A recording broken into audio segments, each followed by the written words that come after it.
Pemirsa, langkah konkret dalam pelayanan jemaah haji terus diperkuat di era pemerintahan Presiden Prabowo Subianto. Salah satunya melalui inisiatif pembangunan Kampung Haji Indonesia di Mekah. Menteri Investasi Rosan Ruslani menyatakan proses pembangunan kini berada pada tahap pembelian lahan.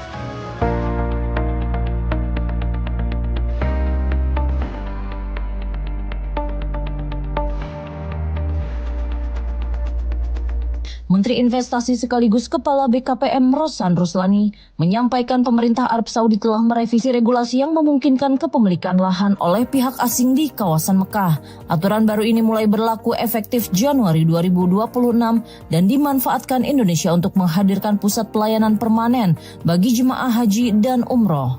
Dalam pernyataannya, Rosan menyebut sudah ada 8 plot lahan yang ditawarkan Arab Saudi dengan jarak bervariasi dari Masjidil Haram, mulai dari yang berjarak 2 km hingga lokasi yang menempel langsung ke pusat kota suci.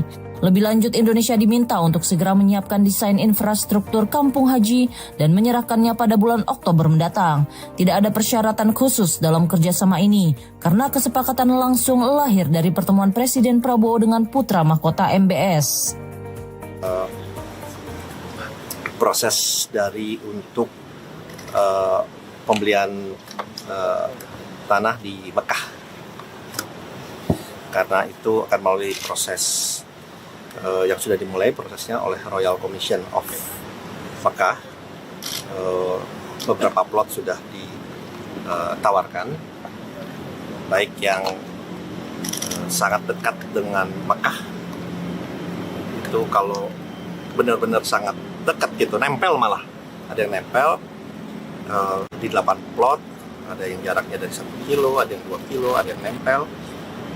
Nah, kita akan lanjutin prosesnya karena atas pertemuan Bapak Presiden dan MBS Crown Prince, Indonesia undang-undang dari Arab Saudi ini dirubah untuk kepemilikan boleh dimiliki oleh pihak asing di Mekah.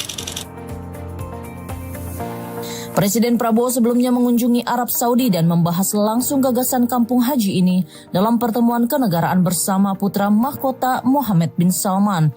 Presiden Prabowo menyampaikan niat Indonesia membangun perkampungan haji telah disambut baik dan kini pemerintah tengah menyusun rencana teknis bersama sejumlah kementerian terkait. Saya mengajukan bahwa Indonesia ingin membangun perkampungan haji yang permanen di situ. Secara prinsip mereka tidak keberatan, tapi tentunya akan dilakukan persiapan perencanaan teknis. Saya sudah diberitahu rencana-rencananya, mudah-mudahan lancar. Di beberapa bidang kita juga sangat erat kerjasama dengan Arab Saudi, dengan negara-negara saudara-saudara kita di Timur Tengah, Mesir, Arab Saudi, Emirat Arab, Qatar, Yordan, sangat-sangat sinkron kita. Proyek ini dipimpin Danantara dan akan melibatkan kombinasi fungsi sosial dan komersial. Area yang disiapkan bervariasi mulai dari 25 hektar hingga lebih dari 80 hektar dengan kondisi topografi berbeda-beda. Pemerintah Arab Saudi juga akan menangani relokasi penduduk di lokasi proyek sehingga Indonesia akan menerima lahan dalam kondisi siap bangun.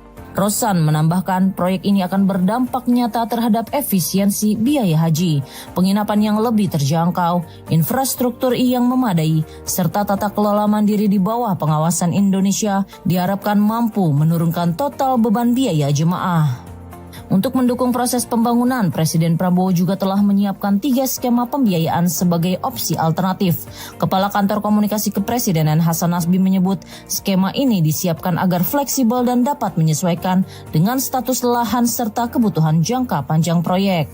Ada banyak skema yang bisa dipilih, tapi hari ini kan skema-skema itu dijadikan alternatif. Ada skema pembangunan dari nol, ada skema untuk membeli existing building yang sudah ada di sana, itu juga dijadikan sebagai alternatif. ada banyak skema lah, atau skema kontrak jangka panjang. Sebuah lahan itu juga dijadikan sebuah skema. Jadi Gagasan Kampung Haji Indonesia adalah bagian dari pelayanan ibadah yang semakin berpihak pada rakyat, sekaligus bukti nyata dari diplomasi strategis yang dijalankan pemerintah demi kepentingan umat.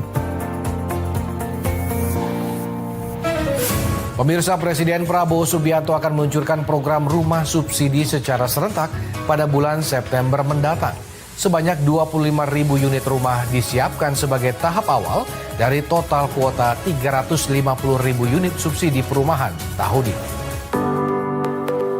Komitmen pemerintahan Presiden Prabowo Subianto untuk menghadirkan hunian layak bagi rakyat terus menunjukkan langkah nyata. Dalam waktu dekat sebanyak 25.000 unit rumah subsidi akan diluncurkan secara serentak di berbagai daerah sebagai bagian dari program perumahan rakyat yang dipercepat pelaksanaannya tahun ini. Rencana peluncuran ini disampaikan langsung Menteri Perumahan dan Kawasan Permukiman Maru Arar Sirait usai mengikuti rapat terbatas yang dipimpin Presiden Prabowo di Istana Merdeka. Ia menyebut program ini akan menjadi titik tolak dalam memenuhi kebutuhan dasar masyarakat terhadap hunian yang terjangkau.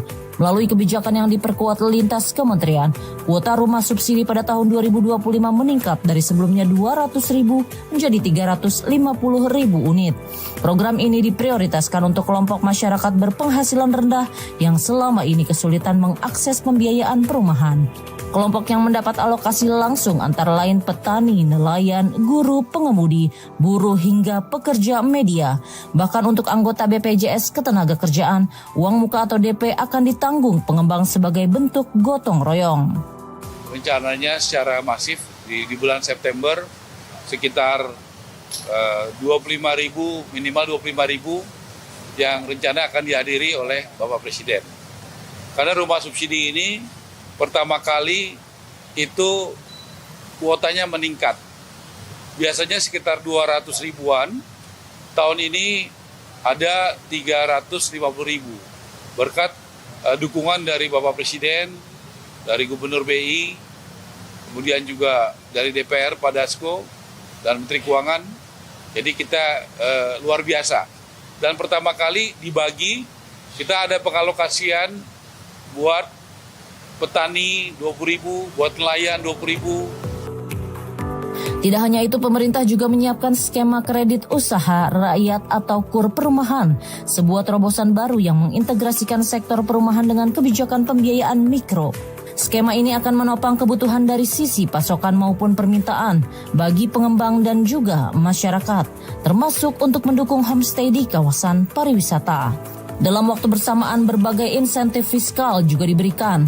Pemerintah membebaskan bea peran hak atas tanah dan bangunan atau BPHTB, persetujuan bangunan gedung atau PBG, serta PPN ditanggung pemerintah hingga akhir Desember 2025.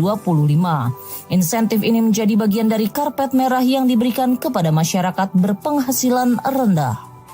Maru Arar menyampaikan jika biasanya BPHTB dibayarkan sebesar 5%, kini diubah menjadi 0%. Begitu juga dengan PBG yang sebelumnya merupakan bentuk izin bangunan, dulu disebut IMB. Bahkan kebijakan PPN 0% yang sebelumnya berlaku hingga Juni kini diperpanjang sampai Desember. Inisiatif ini juga memantik semangat gotong royong dari sektor swasta. Maru Arar mencatat banyak pengusaha properti telah berkomitmen mendukung perumahan subsidi melalui CSR, pendanaan DP dan bentuk kontribusi lainnya. Beberapa di antaranya berasal dari perusahaan besar seperti Astra, Agung Sedayu, Triputra Group, Harum Energi, Adaro hingga Yayasan Buddha Suci. Maru Arar menyebut semangat ini sebagai berbaginomics yang menjadi cermin dari kedekatan inklusif Presiden Prabowo terhadap pembangunan. Rumah subsidi bukan hanya soal membangun fisik hunian, tetapi menghadirkan harapan bahwa setiap warga negara tanpa terkecuali berhak atas kehidupan yang lebih layak. Program ini menjadi bagian dari langkah nyata pemerintahan Presiden Prabowo Subianto dalam mempercepat keadilan ekonomi dan kesejahteraan rakyat.